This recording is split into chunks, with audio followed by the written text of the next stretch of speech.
Good day, dear learners. I hope you are all doing fine. Welcome to today's history class. Our topic for today is Namibian nationalism, early nationalist movements and their leaders. It's a continuation topic from our previous lesson, which was Namibian nationalism. Now, as we discussed in the last class, we described nationalism as being that desire to become or stay united as a nation.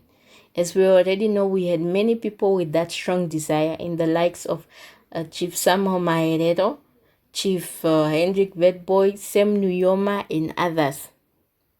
Today we'll speak of three: Chief Hosea Kutako and the Herero's Chiefs Council, the Southwest Africa Progressive Association, and our powerful leader Andimba Toivo Yatoivo. Let's start off with Hosea Kutako. Now, Chief Hosea Kutako is known to be the father of nationalism, simply because he was one of the very first people who publicly expressed that desire and that love for Namibia to be a free nation.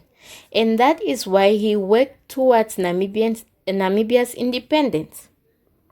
He knew that we could only be a free country as soon as we got independent, and he worked towards this. And that's why today the international airport in Windhoek is named in his honor. Chief Hosea Kutako formed the Herero's Chief Council in 1945, and as the name speaks for itself, it was called the Herero's Chief Council because the leaders were the traditional leaders of the Herero people. At first, their aim was to protect the interests of the Herero people. At the end of World War II in 1945, they thought, okay, we are in this, we'll get our land back from the German. But the opposite happened, because under the South African administration, they had even fewer rights than before. So after World War II, their freedom in the land they had even decreased. The council held talks with South African officials but made no progress. They fought for this. They held meetings. They tried to convince the South African officials, but they had no progress at all. Then is when Kutako realized that the Herero themselves alone could not win the fight for their rights. All the different other groups, including the Hereros, then had to come together and join forces to fight off the colonialists. Their aim then as a council should have been to achieve independence for the whole of Southwest Africa and to free themselves from any form of foreign rule. Remember that Southwest Africa at that time, Southwest Africa is Namibia, but was called Southwest Africa at that time. To advance this aim, the Herero's Chief Council refused to speak to South African officials as a Herero group in Amunes, Herero land. They insisted on meeting with officials in Windhoek where other groups could join and they could also consult with each other. Now, this was a very, very, very good move. They were being team players here. They said, no. We are not going to meet these officials alone and make mistakes that may affect the whole country. What we are going to do is meet where all the other groups are meeting, and that's in Windhoek, so that at least if we are thinking in the wrong way, we can consult the other groups and think, okay, what do you guys say about this? Then we can come to a conclusion that will help us all as Southwest Africans to gain our independence. So in 1946, a South African official in Amunes was told, we want to gather in Windhoek and consult with our leaders. No, we can only give our opinion if we meet in Windhoek. We want to come together and give an answer as a nation and not as a separate group. Can you guys see how nationalism sprouted from all of this? Can you guys see that desire of acting as a whole nation, and just not the Hereros, but as a whole Southwest African nation? Well, I could tell by this statement. In this way, the Hereros Chief Council made it clear that it had become a national movement. Beyond the country's borders, Kutako initiated contact with the UN in New York. Then is when he also started getting help from the outside world, the UN. And now you guys may ask, what is a petition? A petition is a written document signed by a large number of people demanding some form of action from an authority. So then, by the 1950s, Chief Kutako and the Hereros Chief Council continued to gather information on conditions in Namibia and use it to petition the UN. And by 1960, they had put about 20 petitions together. Imagine that. 20 documents.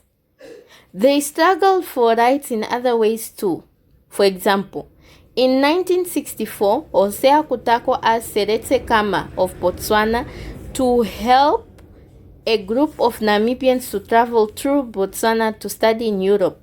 So he was not only worried about the Namibians getting, which was then Southwest Africans, getting the independence, but he was also working on them getting an education to come back, also educate our people and to help us fight against colonial rule. So after that, after he asked for help, Chief Kutako was also involved with the foundation of Independent Urano Church in 1955. What a leader. He had done so much to contribute for the independence of our country. In a nutshell, let's look at some of the things that our Chief Hosea Kutako did for and the contribution in Namibian nationalism. He rejected the Odenau Plan. He fought the Germans. He was chief of the Hereros. He was involved in the Unia. He included Damara in the Unia. He made the petitions to SA government on behalf of all non-whites in territory. Not only just the Herero, all.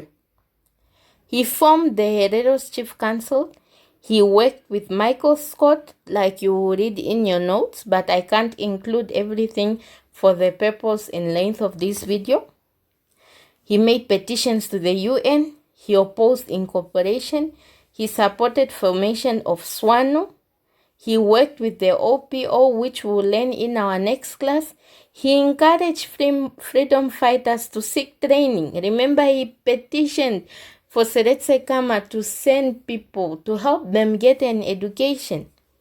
And he suggested also that OPO become SWAPO, like we'll learn in our next lesson. Now let's look a little bit at SWAPA. SWAPA stands for the Southwest Africa Progressive Association. In the 1950s, Southwest Africa had no university. Imagine, no UNAM, no NAST, nothing, no IUM, no government high schools for blacks like the one you are having now. No Northlands, no Rundu Privat, no no doctor, no Rundu Secondary. And if there was those type of schools at that time, it was only for the whites. Blacks were not allowed to go there. So black students in search of education at a higher level had to go to South Africa. Black people in South Africa like those in Southwest Africa, suffered oppression and injustice under the white government. But in South Africa, there were already large nationalist movements such as the ANC, which, if I'm not mistaken, is the current ruling party of South Africa, if I'm not mistaken. And then in South Africa, black students from Southwest Africa saw how the ANC organized protests and political meetings. You see, they started seeing their example, and then is when they started now to mobilize people for demonstration. And they also saw how some individuals risked their lives to achieve greater freedom for their people. And the Namibians saw that and they said, let us do the same. So the Southwest African Student Body was formed in 1952 by the returning Southwest Africa after their studies. So after they went to South Africa and they studied and they seen what was going on there and how the South Africans were fighting for their freedom, they decided, okay, we are here and we are going to do the same. Let's tell our people what we saw. So in 1955, it was expanded and became a cultural organization, the Southwest Africa Progressive Organization, which was in short SWAPA. Wacha W. Kaukwetu, sorry if I pronounced that wrong, who had spent several years studying in South Africa, was now the president of this association. SWAPA also encouraged black students in South Africa to work hard at their studies, offering scholarships to those who did well. It started the first newspaper for blacks in Namibia. Imagine, a group of students started the first black paper in Namibia. The newspaper soon earned the disapproval of authorities, which it calls for reforms. Sadly, a lack of funds led it to its collapse. But during its short life, it gave the people a way of making their views known. Although this organization doesn't exist anymore, but those group of students really also supported and encouraged nationalism in the hearts of the Namibian people. And the good part of it all is that we get to read of their progress, because it's recorded in our history books. So their work and their contribution to the Namibian independence is therefore not forgotten. Now let's look at our leader Andimba Toivoya Toivo. So in the mid-50s, like many other black people from Southwest Africa, Toivoya Toivo worked in South Africa as a miner and railway worker. He became the recognized leader of Southwest Africa laborers in Cape Town area. Toivoya Toivo worked hard to make his countrymen aware of the injustice in the labor system and their political rights. He was detained several times by the South African authorities because of his political activities. So he was a contract laborer, but he had that flame also in his heart. So he tried to make others aware of what was happening and tried to show others the injustices, making sure that they understood that the way that they were being treated was not right at all. In 1958, he tape recorded a message to the UN.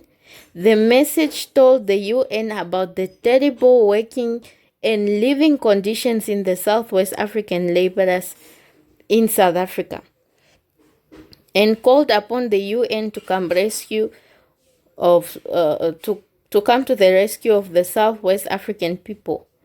Now he knew that if the authorities got a hold of this copy, they would have destroyed it because it was evidence.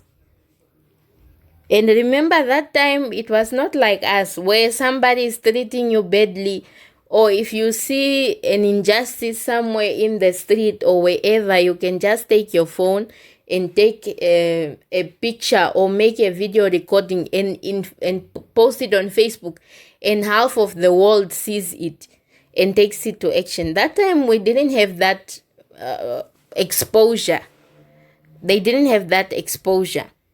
So he smuggled it out of the country inside a copy of the book Treasure Island.